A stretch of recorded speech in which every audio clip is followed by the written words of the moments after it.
A key is only metal. A whistle is only air. A uniform is only cloth. But give all three to a normal college student, put another student behind a locked door, then tell the first one you are in charge. 6 days later, the experiment is stopped. The guards have become harsh, and the world gets a frightening lesson. Give ordinary people power, and power can make them cruel. That is the famous story of the Stanford Prison Experiment. But prehistoric humans leave a problem for that story. For most of human history, the strongest person did not always become the leader. Sometimes the whole group made sure he could not. So what really makes humans obey power? And what did Stanford actually prove? In 1971, college students entered a fake prison at Stanford University. Some became guards, others became prisoners. The study was planned for 2 weeks. It ended after 6 days. The simple lesson spread everywhere. Bad systems can turn good people bad. But the real story is not that clean. The guards were not dropped into the prison with no direction. They were told that control mattered. They knew researchers were watching.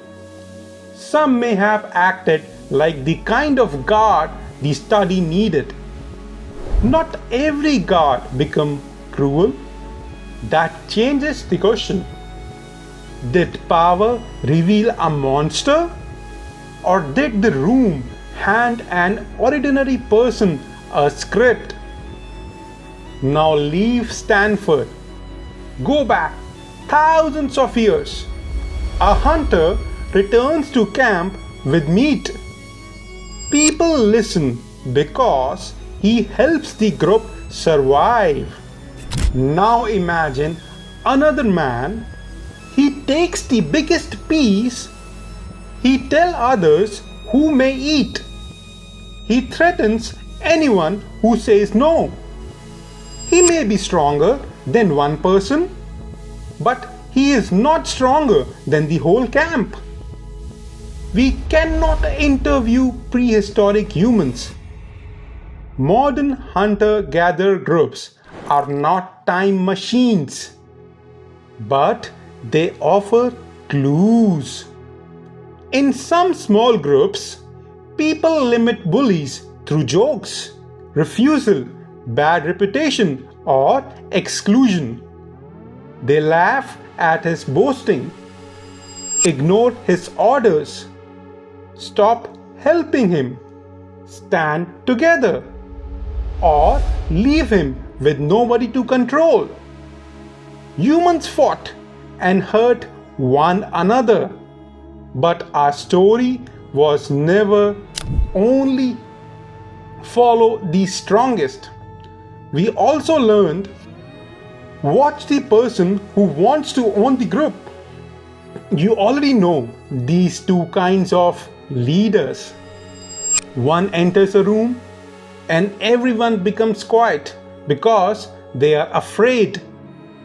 Another enters and people listen because that person has helped them before. One demands power. The other is given trust. Now return to Stanford. The key had no magic. The whistle had no magic. The uniform had no magic. The meaning did the work. The uniform said, "You are the guard." The room said, "They are the prisoners." The system said, "Control them."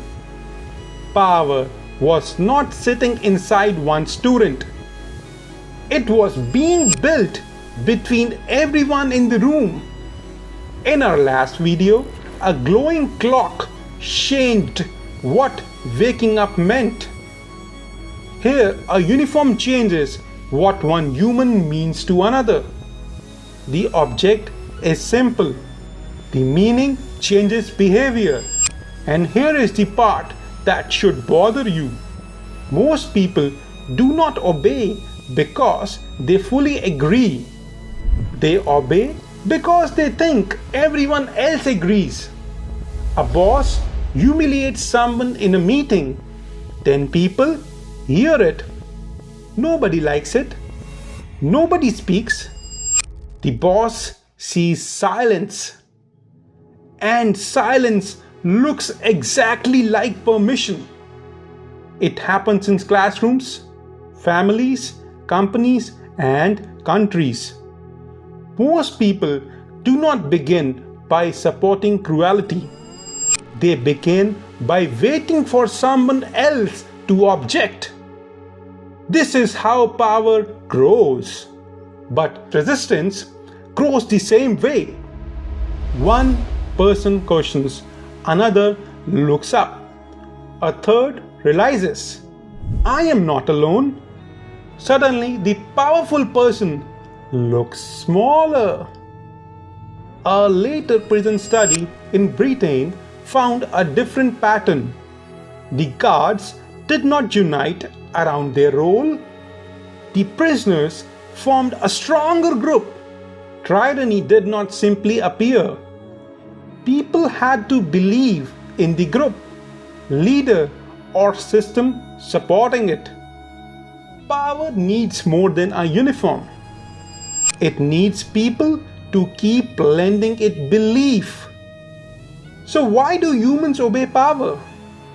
Because authority can offer order, safety, belonging, and because standing alone can feel dangerous. But obedience is only half of human psychology. We also question, refuse, warn others, build alliances. Humans involved two instincts: follow the leader who helps the group and unite against the person who tries to own it.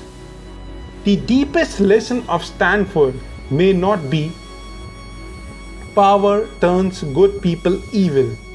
It may be power becomes dangerous when a system gives cruelty a purpose and everyone else makes resistance feel lonely. Power is not always owned. Often it is borrowed. Borrowed from the people who obey. Borrowed from the people who stay quiet. Borrowed from the people who believe they are alone. So answer honestly in the comments. If everyone around you stayed silent, would you speak first? Like this video if it changed how you see power. Subscribe to Origo Facts, where we uncover the ancient psychology still controlling modern life. And share this on WhatsApp with one friend or family member who believes power always wins. Because power can look permanent until people stop lending it their silence.